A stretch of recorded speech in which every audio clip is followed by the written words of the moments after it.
Well, Doug, it's nice to be just sitting here by the Christmas tree, remembering some Christmas past and looking forward to this year's Christmas. There's just always a lot to do around Christmas time. Oh, absolutely. And You know, I think you've heard some. I mean, in our Arrow News this time, we've collected some stories from Christmas past, and I hope you'll read this issue, the December issue of the Arrow. The center section is devoted to those Christmas stories, and there's some pretty good stories in there. oh, yes, I love the stogies and hot dog story. Yeah. Now you've got to grab a paper and find that one. Well, the one that was very touching was from our pastor's wife, who told about her father who sold his favorite bird dog in order to get the grandkids Christmas presents. That sounds like an episode of the Waltons. It sure does. It sure does. Or a O. Henry story of some sort. Oh, I know which one you're talking about. Yeah. Yeah. And then also the one of our attenders of the prime timers told about her grandmother who worked out her Christmas frustrations. You know, sometimes Christmas can be a little tense when all the family gathers in. Oh, yeah. And she was able to work out, instead of getting upset with her family, she was able to go out back and split wood. And she didn't want any help. She just wanted to go out there by herself and split wood. Of course, the interesting part of the story is she was 95 years old on that Christmas day. Don't you think there's a saying in that family that was, when grandma's chopping wood, leave her alone? Exactly. I would think so. I would think so.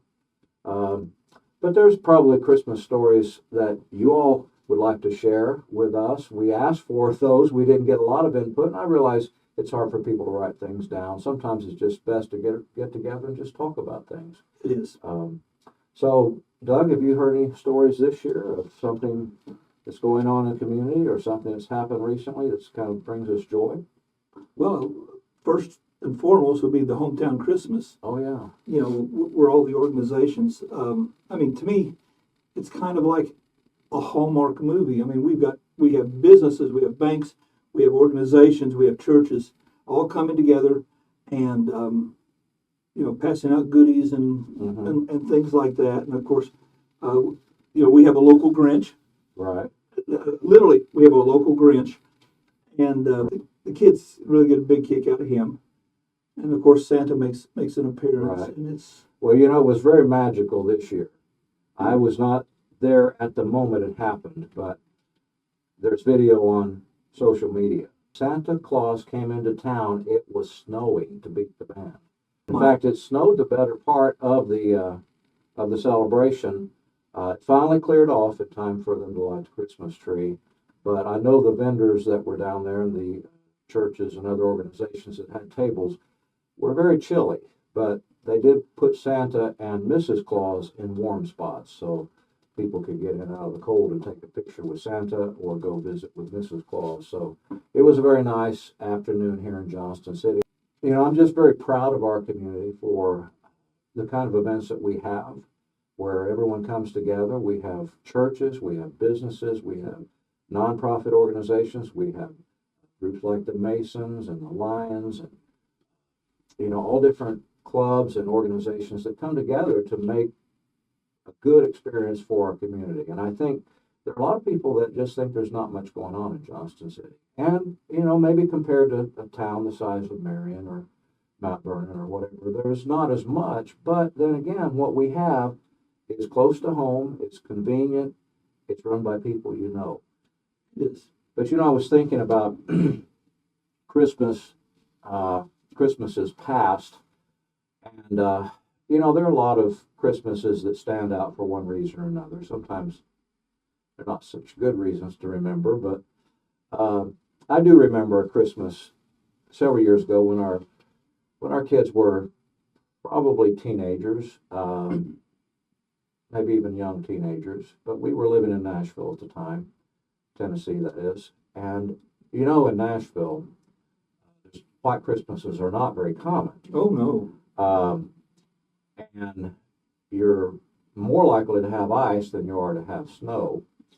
But I do remember one particular Christmas season where we had been very busy with all the kids' school and church activities. There was just so much going on. And Sarah and I were both working, and we hadn't had time to finish the Christmas shopping. But that particular year, we hadn't had a chance to do it, and we were going to finish it up on Christmas Eve. Well, guess what? A ice storm came through, and we were iced in on Christmas Eve. So it's like, oh no, what are we going to do? We haven't got presents for so and so and so and so and so and so. It's like, oh no. A mile from our house was a little drugstore. At that time, it was a little drugstore, a little neighborhood drugstore next to the neighborhood grocery store, very much like our setup here, where we've got the food shop, and right next door is Bandy Drugs. Yep. Very similar setup. It just kind of a little bit of home there, a little there in Antioch, Tennessee. But we managed to slide down the hill to that drugstore, and we spent a couple hours shopping in that drugstore to buy the rest of the Christmas presents for the rest of the family. Good idea. Yeah, and it was really it was like, okay, this is something we've never done before. I mean, it didn't feel as much pressure, but it was like an adventure to be able to find something in a small store Right. that was fit the people we're trying to give it to. And they were marking things down. I mean, it was they had sales and everything. They had all kinds of things on discount. And I bought a record player turntable for like $17. I mean, Oh my. yeah, and we still play it today. It's a turntable we play our old vinyl records on. But it's those are memories that people can make around here too. In fact, I think we have a lot in the newspaper this month about local Christmas shopping and the different stores that stock items that would make great Christmas presents. And speaking of drugstores, we have Bandy Drugs, and of course Gary, our friend Gary, is on the front page. He didn't pay for this, but most people don't realize that he has some gift items in there and some unique gift items. These are made by a local friend of mine, actually worked here for several years, Kirk Smith, and he's got into this hobby. And as you can see, they're very detailed and very interesting. Kind of depicts Southern Illinois hunting, turkeys, all the lakes, as you can see, Crab Orchard Lake, Little Grassy Lake, Devil's Kitchen Lake. Also, Down Home Comforts is one of our newer gift stores, and it's just right down the street from the center. And the people there are just really so nice. And you can not only buy Christmas gifts there, you can get some fresh flowers for your table. Okay, so we've got a lot of options with our popcorn. This is a gift box already put together, which has your popping oil, your salt, your seasoning salt, and a couple types of popcorn, the buttery topping, and some more seasoning, cheddar cheese seasoning on that. So you get a whole big set there. We sell cookie mixes, individual cookie mixes, and we are also right now selling these oven mitts along with the little spatulas. So when you take all those and put them together, you got this nice little gift. So most of you, a lot of people know that Highland cows have become a very, very popular item. So you just never knew cows could be so cute. So we've got a big section here of Highland cow items, and they are going fast. Everybody loves the Highland cow, and now people are just wanting to own these cute little cows. So there's ways to be creative, and you don't have to go far from home. Progress has been made in our community in just this past year. Oh, that'll be a good article. Yep. And don't worry if it's the last minute. Don't worry if you don't have a lot of money to put gas in the car. You don't have to drive to St. Louis. You don't have to even drive to the next town. You can do it right here. Hallelujah. Shop local. Absolutely.